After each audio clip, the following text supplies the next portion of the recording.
In August 1852, the massive Millerville cotton warehouse controlled everything in small-town Georgia. But on one sweltering night, flames lit up the darkness, and 4 powerful men fell silent forever.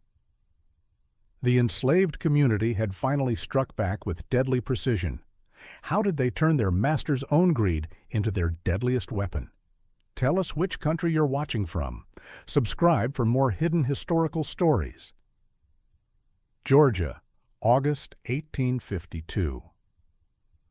The summer heat pressed down like a heavy blanket soaked in sweat. Even at dawn, the air felt thick enough to chew. Millerville sat in the heart of cotton country, where white gold made men rich and kept others in chains. The massive cotton warehouse stood like a cathedral in the town center, 3 stories tall and built from red brick that glowed in the morning sun. Iron doors stretched 20 feet wide to let wagons roll inside. The building could hold 10,000 bales of cotton, enough wealth to buy 100 slaves or build a dozen mansions. And it did both. Around the warehouse, plantation owners had built houses that looked like Greek temples. White columns held up wide porches where ladies sipped sweet tea in the shade. Crystal chandeliers sparkled in dining rooms longer than most slave cabins. Gardens bloomed with roses that slaves watered every morning before the heat killed them. But if you walked past the big houses, down the dusty roads that white folks never traveled, you found a different world. Slave quarters lined muddy streets like broken teeth. 20 cabins made from scrap wood and bent nails. Roofs that leaked when it rained. Walls with gaps wide enough to stick your hand through. The smell told the story of Millerville. Near the big houses, you smelled magnolia blossoms and fresh bread from fancy kitchens. Near the warehouse, you smelled raw cotton and machine oil. But in the slave quarters, you smelled something else. Fear, sweat, the kind of desperation that comes from having nothing left to lose. This morning was different, though. This morning, something had changed the smell of Millerville forever. Samuel Washington woke up first. He always did. 40 years old, with hands like leather from picking cotton since he was 6. His cabin sat closest to the warehouse because he was the head loader, the man who organized gangs of slaves to move cotton bales like army ants moving crumbs. But today, no work whistle blew from the warehouse. No bells rang to call slaves to their daily labor. Instead, something else filled the morning air. Smoke, thick black smoke that made his eyes water and his lungs burn. Samuel pushed open his cabin door and saw what nobody in Millerville would ever forget. The cotton warehouse was gone. In its place stood a skeleton of burned brick walls and twisted metal. Smoke rose from the ruins like spirits escaping from hell.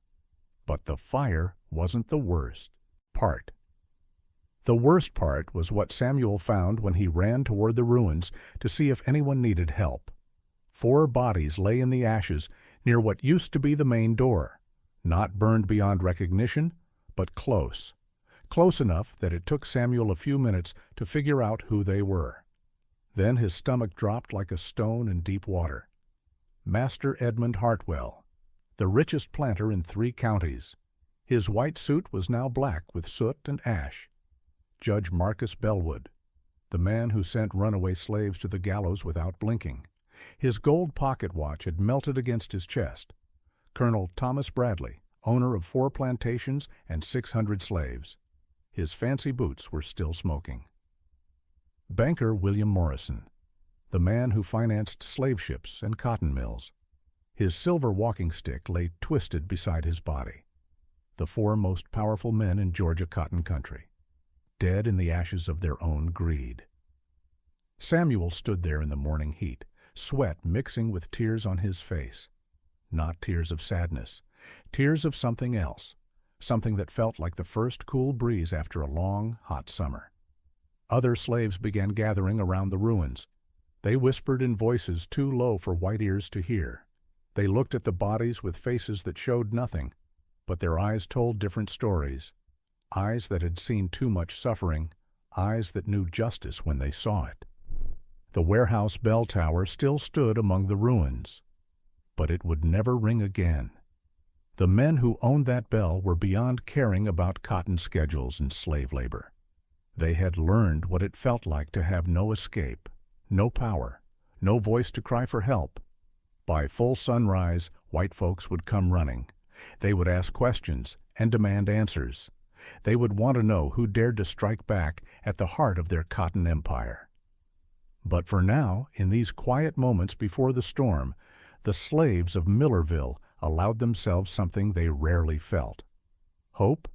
They called themselves the Midnight Council. 4 enslaved people who met in secret places where white eyes couldn't see them. The old tobacco barn after the moon went down, the cypress swamp where snakes kept better watch than any overseer, the root cellar beneath the abandoned cabin where field hands used to live before fever took them all. Each member of the council had their own reason for wanting the 4 planters dead. Each one brought something special to their deadly plan. Isaac Johnson was their leader. 28 years old with muscles like iron from loading cotton bales since he was 10. He stood 6 feet tall and moved like a cat despite his size. Isaac could read and write, skills he learned by watching the master's children study. But he kept his intelligence hidden behind a mask of humble obedience. Isaac had worked at the cotton warehouse for 15 years.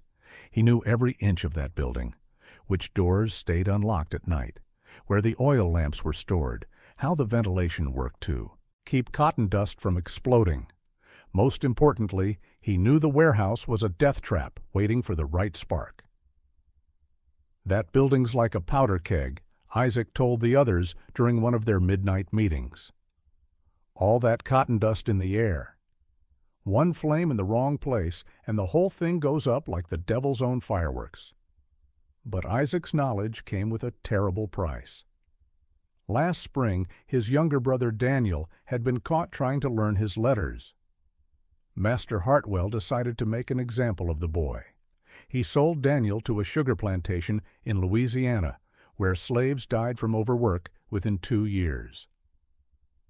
"They took my brother for wanting to read," Isaac said, his voice flat as still water.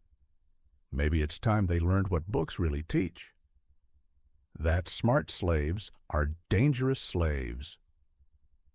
Ruth Martinez worked in the big houses as a seamstress and laundress. 35 years old with quick hands and quicker ears. She heard everything the white folks said when they thought no slaves were listening. Ruth knew about secret business deals, about which families were buying more slaves, about plans to sell troublemakers to cotton plantations in Mississippi.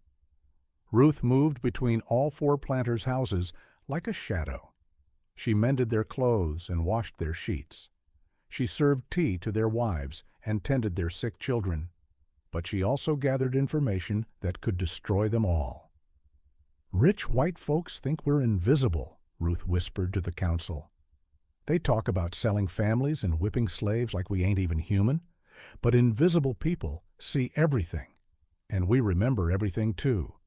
Ruth's own daughter had been sold away 3 years ago to pay Judge Bellwood's gambling debts. Little Mary was only 12 years old when the traders took her. Ruth never saw her child again. The judge told Ruth she should be grateful, said the girl would learn proper manners on a Charleston house plantation. But Ruth knew the truth about Charleston house slaves, young girls who disappeared into rooms with locked doors, children who never lived to see 20. Her daughter was gone forever, and Judge Bellwood slept peacefully in his fine bed every night. "He sold my baby to pay his card debts," Ruth said during one council meeting. "Time he learned that some debts can't be paid with other people's children." Caleb Thompson was the plantation blacksmith, 41 years old, with arms like tree trunks from working iron and fire. He made tools for the cotton fields and shoes for the plantation horses. But Caleb also made other things in secret, things that could cut ropes or break locks, things that could start fires that burned hotter than hell itself. Caleb understood fire better than any man in Georgia. He knew how different materials burned, how to control flames, and how to make them spread. Most importantly, he knew how to make fires that looked like accidents to people who didn't understand the science of burning. Fire's got a mind of its own, Caleb explained to the others. But if you know how to talk to it, fire will do whatever you ask, even burn down cotton warehouses with people inside. Caleb's wife, Sarah, had died 2 winters ago from pneumonia.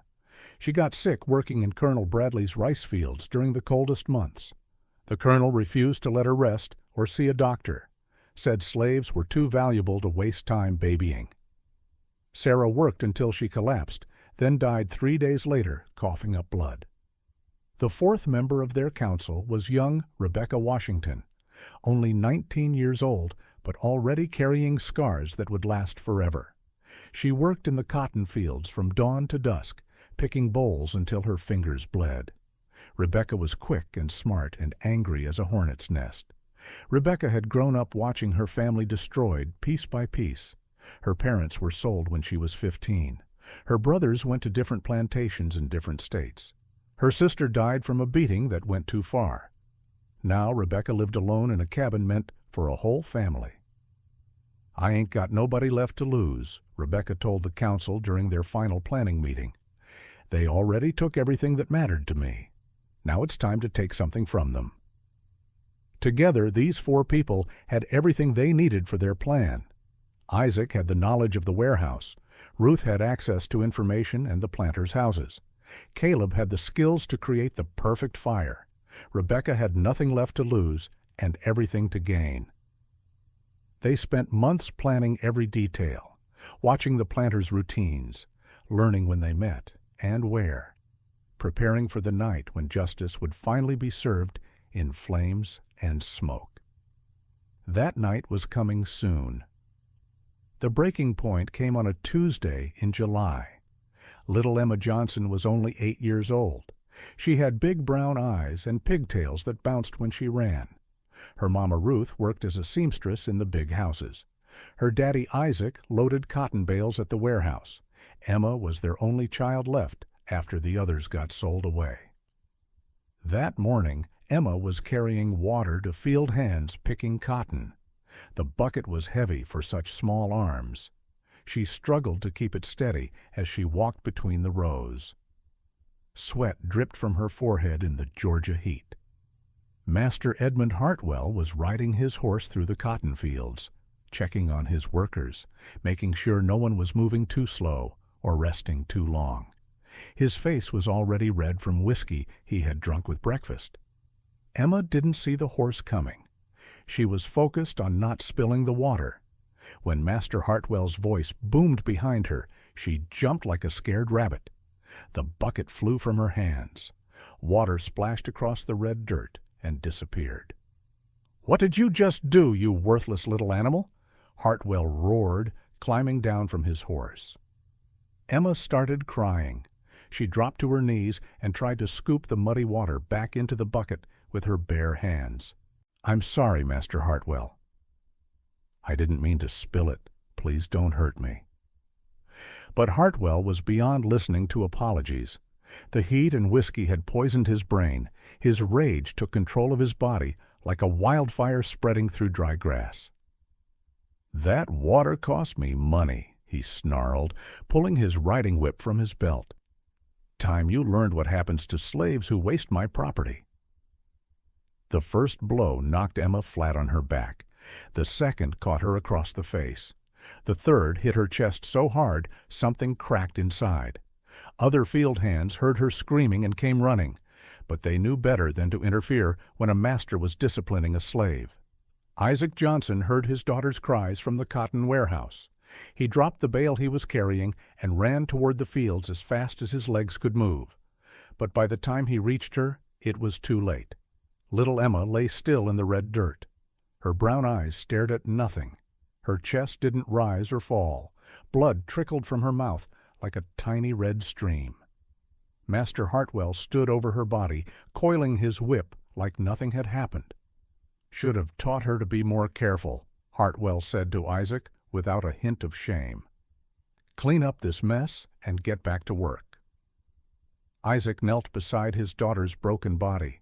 His hands shook as he gathered her into his arms. She felt so light, so small, like a bird with broken wings. 40 field hands watched in silence as he carried her away from the cotton rows where she died. That night, the Midnight Council met in the old tobacco barn, but this time they weren't alone. 20 other slaves had come to hear what Isaac and the others planned to do. The anger in that barn was thick enough to cut with a knife.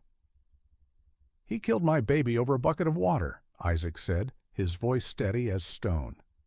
"Beat her to death like she was a stray dog."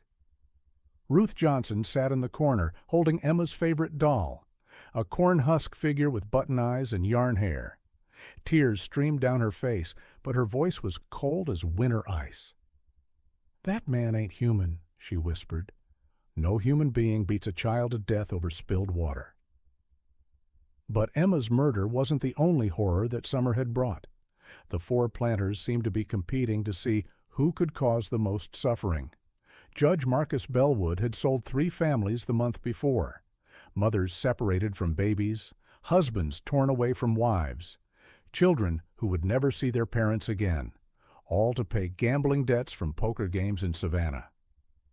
"Sold little Mary Thompson to a plantation in Alabama," one field hand reported. "Child's only 6 years old. Her mama cried so hard she couldn't breathe." Colonel Thomas Bradley had increased the work quotas to impossible levels. Slaves now had to pick 200 pounds of cotton per day instead of 150. Anyone who came up short got 20 lashes with a bullwhip. "My back's got so many scars I lost count," said old Samuel Washington. But Colonel Bradley keeps adding more every week. Banker William Morrison had stopped providing medical care for sick slaves entirely. Said doctors cost too much money for property that might die anyway. 3 people had already died from fevers that could have been cured with simple medicine. "My grandson died last week from something that ain't nothing but a bad cold," reported Sarah Williams. Morrison wouldn't spend $5 on medicine to save a child's life. The cruelty was getting worse every month. The 4 planters pushed their slaves harder and harder. More work for less food, more beatings for smaller mistakes, more families torn apart for quick profit. "They treating us worse than animals," Caleb Thompson said, his blacksmith's hands clenched into fists. "Animals get better care than we do." Young Rebecca Washington stood up in the barn. Her 19-year-old face looked older than her years. Too much suffering had aged her before her time. "Question is what we gonna do about it," she said clearly. "We can keep taking their beatings and watch more children die. Or we can fight back."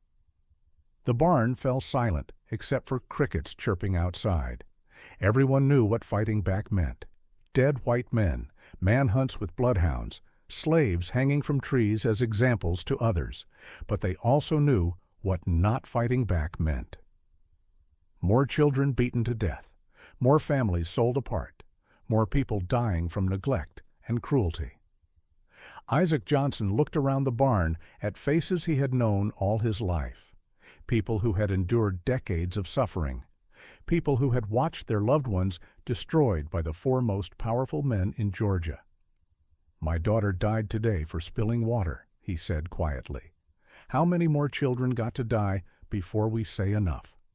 The vote was unanimous, 24 voices saying the same word at the same time. Enough. Every scar told a story. Every mark on their bodies was a memory burned into flesh by the 4 men who now lay dead in the cotton warehouse ashes. Isaac, Ruth, Caleb, and Rebecca carried their histories like maps written in pain.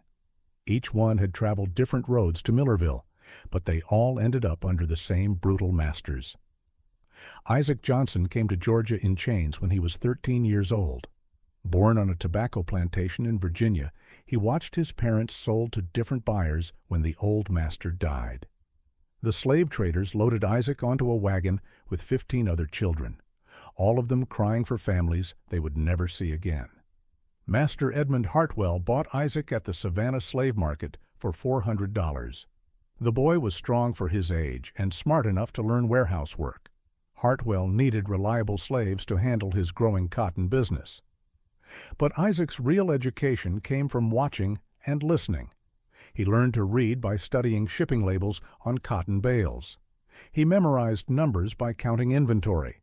Most importantly, he learned how the warehouse worked, which areas stayed dry during storms, where oil and lamp fuel were stored, how cotton dust could explode like gunpowder if it got near flames. Knowledge is power, Isaac told himself during long work days. Even slaves can learn things that masters don't expect us to know. For 15 years, Isaac loaded cotton and kept his mouth shut. He married Ruth Martinez when he was 25. They had 3 children together, Daniel, Emma, and little Joseph, who died from fever as a baby.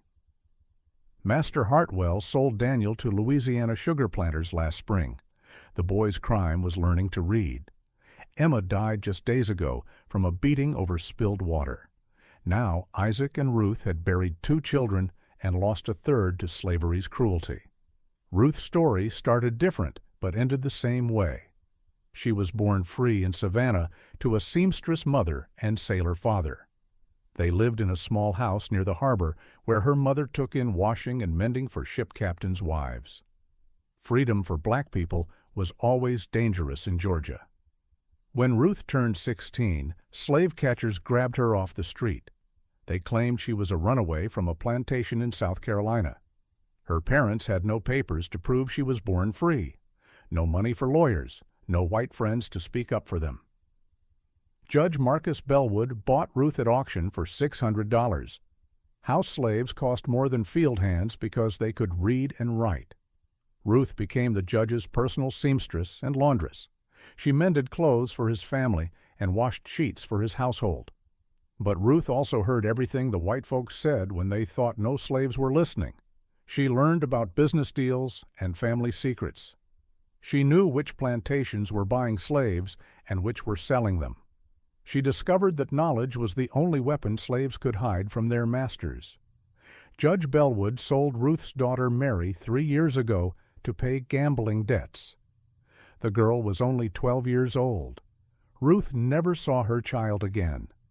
The judge told Ruth she should be grateful that Mary went to a house plantation in Charleston instead of cotton fields in Mississippi. But Ruth knew what happened to young girls on Charleston house plantations. She had heard the whispered stories from other enslaved women. Mary was probably dead by now, and Judge Bellwood slept peacefully every night, never thinking about the child he had sold like furniture. Caleb Thompson was born on Colonel Thomas Bradley's plantation. His parents worked rice fields before cotton took over Georgia. His grandparents came from Africa on slave ships that docked in Savannah Harbor. Caleb had never known anything but Bradley land and Bradley rules. But Caleb learned skills that made him valuable. His father taught him blacksmithing before dying from a work accident. Caleb could make tools and horseshoes. He could repair broken equipment and build new contraptions. Most importantly, he understood fire and metal better than any man. In 3 counties, Colonel Bradley rented out Caleb's services to other plantations. The blacksmith earned money for his master while learning techniques from different workshops. He discovered how different materials burned, how to control flames and make them spread where you wanted. Caleb's wife, Sarah, died 2 winters ago from lung sickness. She got sick working Bradley's rice fields during the coldest months of the year. The colonel refused to let her rest or see a doctor. Said slaves were too expensive to waste time babying when they got sniffles. Sarah worked until she collapsed in the mud. Then she died 3 days later, coughing up blood while Caleb held her hand.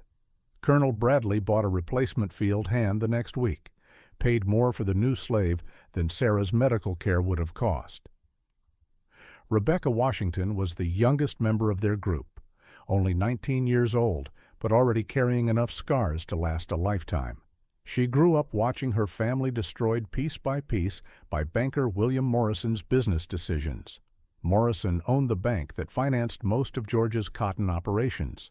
When planters couldn't pay their loans, he took their slaves as payment. Rebecca's parents went to different plantations in different states. Her brothers were sold to cotton fields in Alabama. Her sister died from a beating that went too far when she tried to run away. Now Rebecca lived alone in a cabin built for a whole family. She picked cotton from dawn to dusk until her fingers bled. She had nothing left to lose and everything to gain from the 4 planters' deaths. Together, these 4 people carried more knowledge and skills than their masters ever imagined. Tonight, they would use everything they had learned to balance the scales of justice with fire and ash. Saturday night, August 21st, 1852. The heat pressed down on Millerville like a heavy blanket soaked in sweat. Even after sunset, the temperature stayed above 90 degrees. Crickets chirped their endless songs. Somewhere in the distance, a hound dog howled at the moon. The 4 planters had called an emergency meeting for 10 o'clock. Master Edmund Hartwell sent word that afternoon to Judge Marcus Bellwood, Colonel Thomas Bradley, and banker William Morrison. They needed to discuss the slave problem that was getting worse every week. Too much unrest in the quarters, Hartwell's message said. Need to make plans before things get out of hand. The cotton warehouse was the perfect place for their secret meeting. Private, secure, large enough to hold their voices without neighbors overhearing. The 4 men had met there dozens of times before to plan business deals and discuss slave management. They had no idea it would be their final gathering. Isaac Johnson watched from the shadows as the planters arrived. Hartwell came first, riding his black stallion through the moonlight. His white suit gleamed like a ghost in the darkness. Judge Bellwood followed in his fancy, buggy, wheels creaking on the dirt road. Colonel Bradley and banker Morrison arrived together, talking in low voices about cotton prices and slave auctions. 4 devils walking into hell, Isaac whispered to himself. Ruth Martinez crouched behind the blacksmith shop, watching the warehouse door. She had spent weeks learning the planters' routines, when they met, where they gathered, how long their meetings usually lasted. Tonight, she knew they would be inside for at least 2 hours. Caleb Thompson waited in the warehouse basement with his fire-starting materials. Lamp oil in glass bottles, cotton waste soaked in turpentine, slow-burning fuses made from rope and gunpowder, everything he needed to turn the building into a furnace that no one could escape. Rebecca Washington stood guard near the main road. Her job was to watch for unexpected visitors, to signal if anyone else came toward the warehouse, to make sure the 4 planters stayed trapped inside when the flames began. At exactly 10:15, Isaac saw lamplight flicker in the warehouse windows. The meeting had started. The 4 most powerful men in Georgia were discussing how to squeeze more work from their slaves, how to prevent uprisings, how to keep black people under control through fear and violence. They were about to learn what real fear felt like. Isaac moved through the darkness like a hunting cat. He had studied every inch of the warehouse during 15 years of work. He knew which doors stayed unlocked, where the oil barrels were stored, how the building's ventilation worked to keep cotton dust from exploding accidentally. Tonight, that cotton dust would explode on purpose. The warehouse had 3 exits: the main door where the planters entered, a side door used for loading wagons, a back door that led to the shipping dock. Isaac's plan required blocking all 3 at exactly the right moment. Ruth moved to the side door first. She carried heavy chains and iron padlocks stolen from the blacksmith shop. Working quietly in the moonlight, she wrapped chains around the door handles. The locks clicked into place with soft metallic whispers. No one could escape through this exit now. Isaac handled the back door himself. More chains. More locks. The shipping dock exit was now sealed shut. Even if the planters discovered what was happening, they couldn't reach the river and safety.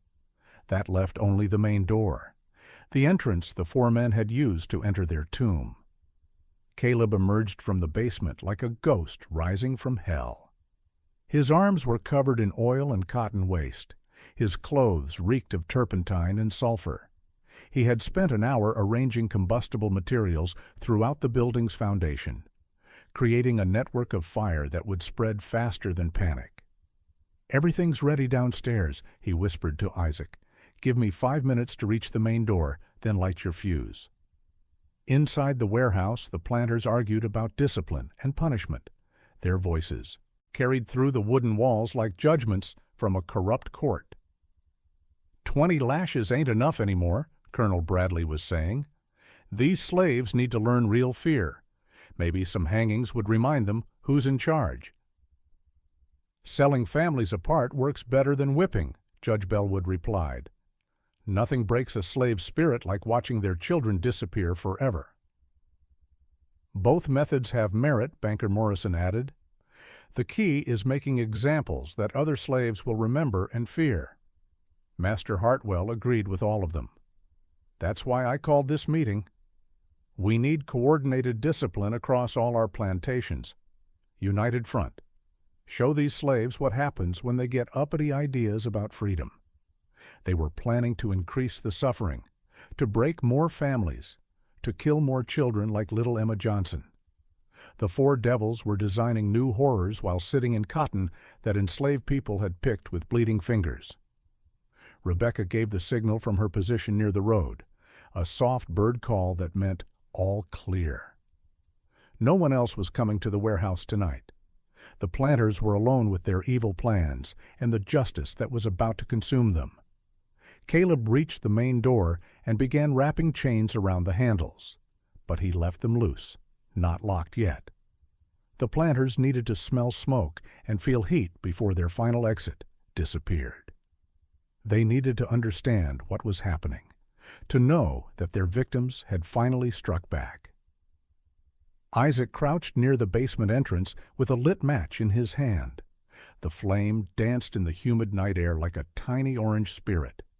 Below him, rope fuses waited to carry fire to oil-soaked cotton waste, to lamp fuel splashed on wooden beams, to enough combustible material to turn the entire building into an inferno. He thought about his daughter Emma, beaten to death over spilled water, about his son Daniel, sold to Louisiana sugar plantations, about Ruth's daughter Mary, disappeared into Charleston slave markets, about Caleb's wife Sarah, dead from neglect and overwork, about Rebecca's entire family, destroyed by the four men who sat above him planning more cruelty. "This is for all the children," Isaac whispered, dropping the match. Fire raced along the fuses like liquid lightning. Smoke began rising through gaps in the floorboards. The smell of burning cotton filled the night air. Orange light flickered in the basement windows like the glow from hell's own furnace. Above, the planters' voices changed from confident to confused to frightened. "Do you smell smoke?" Judge Bellwood asked. "Something's burning downstairs," Colonel Bradley replied with growing alarm. "The whole basement's on fire," Master Hartwell shouted as orange light danced on the windows. They ran toward the main door but found it chained shut. The side door, locked tight. The back exit, sealed with iron and determination. The four most powerful men in Georgia were trapped in a burning building with no way out. Justice had finally come to dinner. Sunday morning came with thick smoke still rising from the warehouse ruins. Word spread fast through Millerville. The four most powerful men in Georgia were dead, burned alive in their own cotton temple. Nobody said it out loud, but everybody was thinking the same thing. This was no accident. Sheriff Jonathan Hayes arrived at dawn with 3 deputies and a grim expression. 55 years old, with gray whiskers and cold blue eyes. He had dealt with slave troubles before in other counties, usually ended with bodies swinging from trees and order restored through fear. But this was different. This was organized, professional, deadly. The sheriff walked through the smoking ruins like a bloodhound following a scent. He examined the collapsed walls and twisted metal beams. He studied the positions where the 4 bodies were found. Most importantly, he looked at what remained of the doors. "Chains," Sheriff Hayes announced to his deputies. All 3 exits were chained shut from the outside. These men were trapped on purpose. The evidence told a clear story to anyone willing to read it.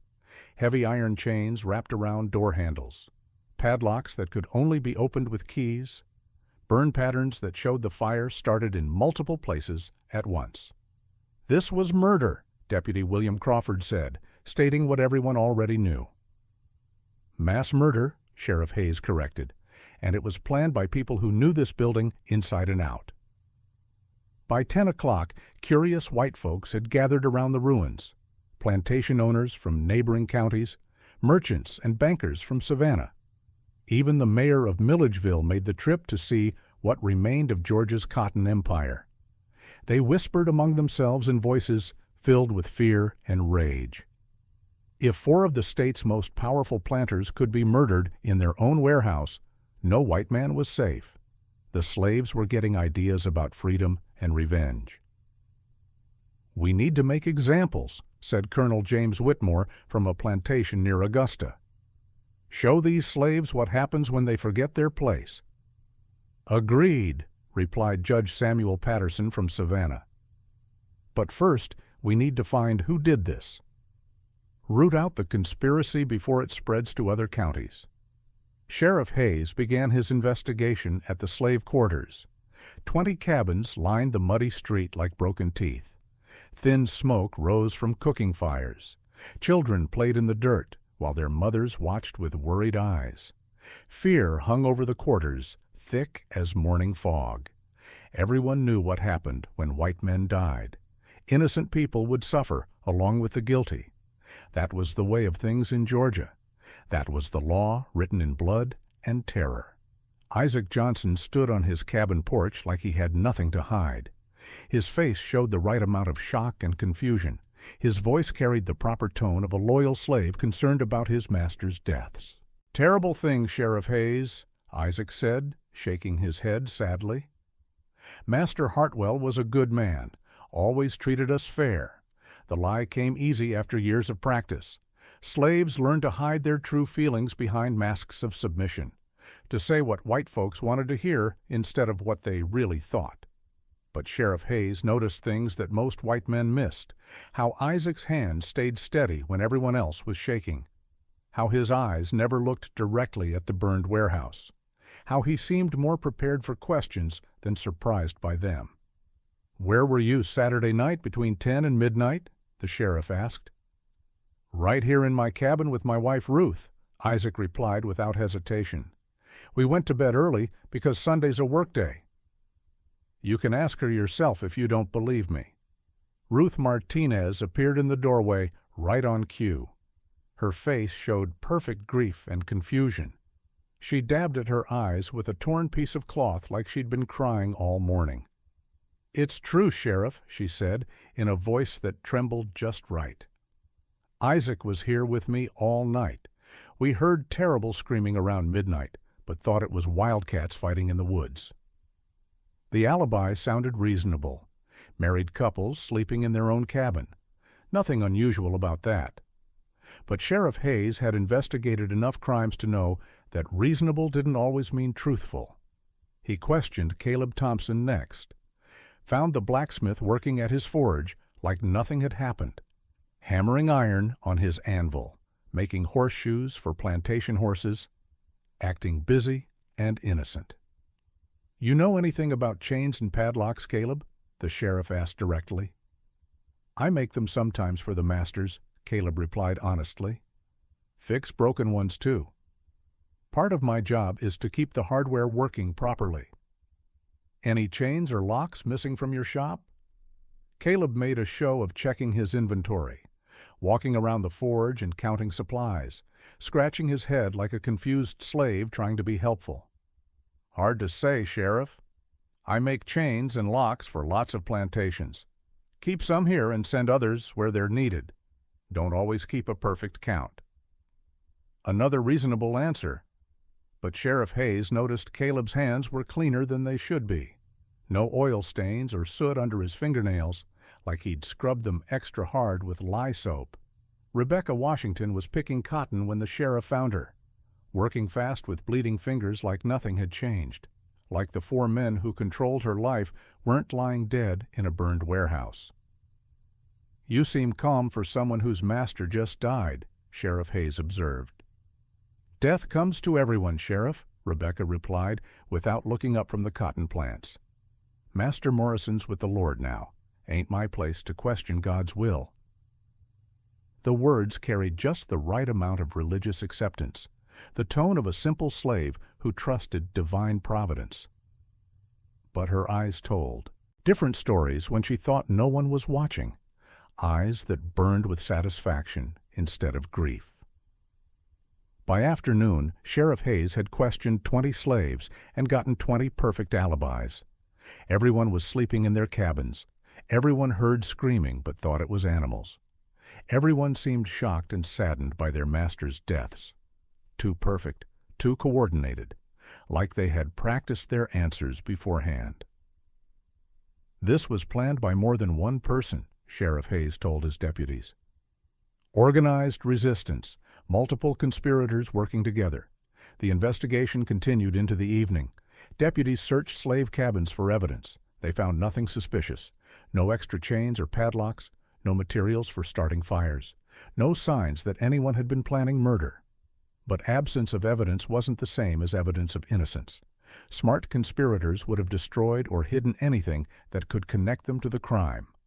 As darkness fell, word spread to neighboring plantations. The warehouse fire wasn't an accident. 4 planters had been murdered by their own slaves. A coordinated uprising that succeeded beyond anyone's worst nightmares. Panic rippled through Georgia's cotton country like wildfire.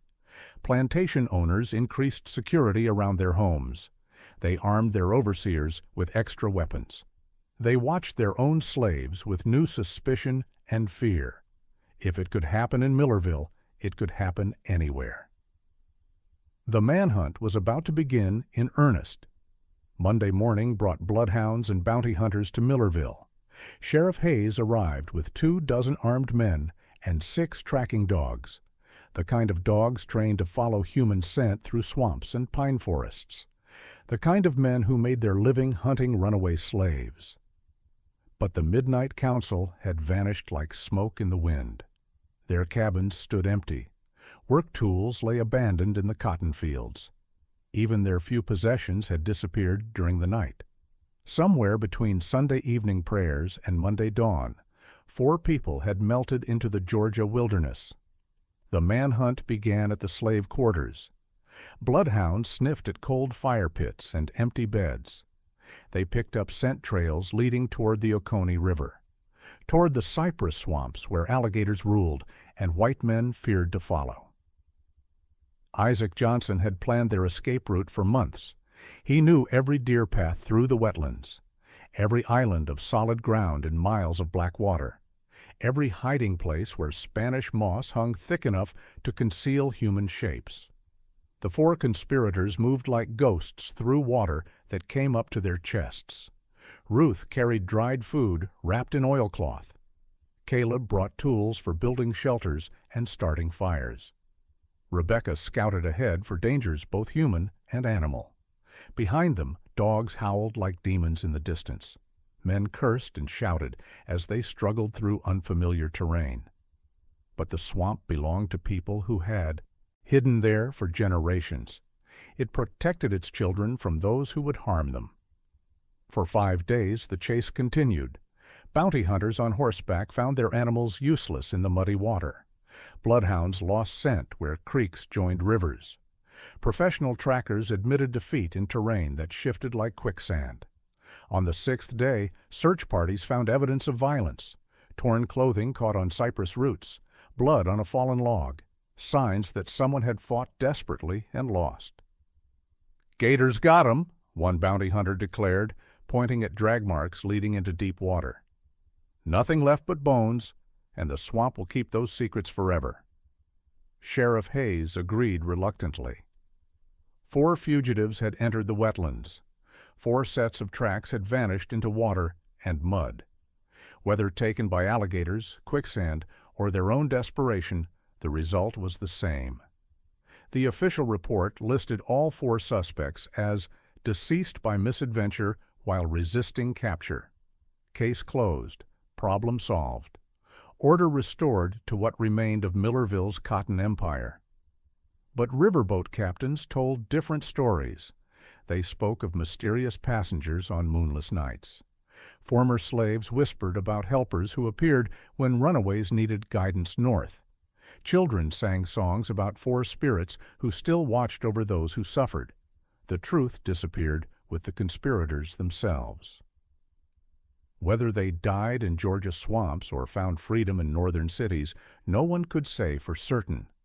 They had become legends, and legends never truly die. Today, visitors to rural Georgia sometimes find old cotton warehouse foundations hidden in the woods. Tour guides tell sanitized stories about industrial accidents in 1852. They mention the unfortunate fire that killed 4 prominent businessmen. But they never tell the real story. Local historians know the truth, though. Court records still exist. Newspaper accounts from Savannah describe the manhunt for 4 suspected murderers. The bodies were never found.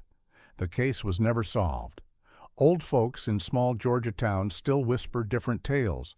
They speak of 4 shadows seen near abandoned plantations on moonless nights. Visitors report strange feelings in empty cotton fields. Voices that whisper about justice finally served. Maybe they're still out there. 4 souls who refuse to stay silent. If this story amazed you, hit the like button. Share this with friends and family. Subscribe for more incredible historical mysteries.